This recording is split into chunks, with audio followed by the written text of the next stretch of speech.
మొత్తానికి మీకు కూడా ఇందులో ఆ హయాంలో మీ ఫోన్ కూడా ట్యాప్ జరిగిందని చెప్పి చెప్తున్నారు. నోటీస్ ఎప్పుడు వచ్చింది మీకు? నోటీస్ నిన్న పంపించారు. అది ఇక్కడి నోటీస్ నిన్న పంపించారు. నిన్న పంపించి ఈ ఫోన్ ట్యాప్ అయింది, దీనికి సంబంధించినటువంటి ఇన్ఫర్మేషన్ కోసం రమ్మని చెప్పి వాళ్ళు నోటీస్ సర్వ్ చేయడం జరిగింది. అయితే 17 తారీఖు రోజు విచారణకు రమ్మని చెప్పి నోటీస్ జారీ చేసినారు. అయితే ఈ ఫోన్ ట్యాపింగ్ విషయంకి వస్తే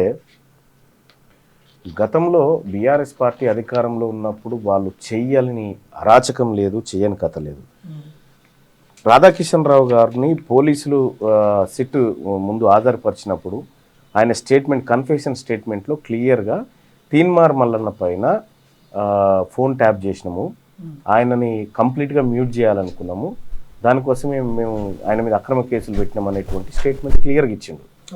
ఇచ్చినటువంటి సందర్భంలో నేను కూడా గతంలో ఒకసారి చెప్పిన, వీళ్ళు నా ఫోన్ ట్యాప్ చేసినారు అని చెప్పిన.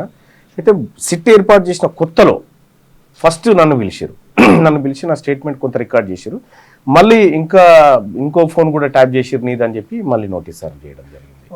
అయితే దీనిపైన ఇవాళ విచారణకు పిలిచినారు. అయితే గతంలో కొన్ని వేల మంది ఫోన్లు ట్యాప్ చేసినటువంటి బీఆర్ఎస్ సర్కారు, మరి చాలా మందిని అయితే మావోయిస్టులతో సంబంధాలు ఉన్నాయని పెట్టిరు, మరి నాకేం పెట్టిరో తెలియదు. మావోయిస్టులతో ఏ అంశం మీద నా ఫోన్ ట్యాప్ చేసారు, ఏ అంశం కొరకు నా ఫోన్ ట్యాప్ చేసారు, వాళ్ళ ఇంటెన్షన్ ఏంది.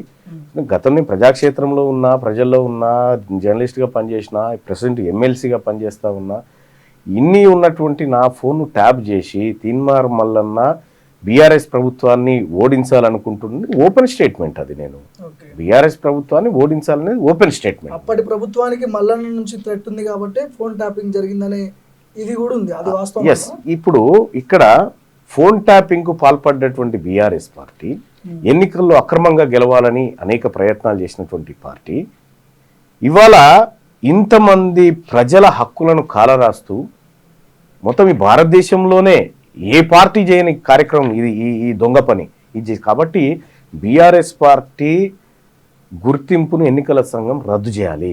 ఇటువంటి అరాచక శక్తి పార్టీ ఉండకూడదు. ఇక్కడ ప్రజలు ఏం మాట్లాడుకుంటారో ఫోన్లు మాయి ట్యాప్ చేస్తూ, సినిమా వాళ్ళే ట్యాప్ చేస్తూ, వ్యాపారవేత్తలే ట్యాప్ చేస్తూ, పోలీసు వ్యవస్థను అడ్డంగా పెట్టుకొని గతంలో బీఆర్ఎస్ పార్టీ సాగించిన అరాచకానికి ఈ ఫోన్ ట్యాపింగ్లు నిదర్శనము.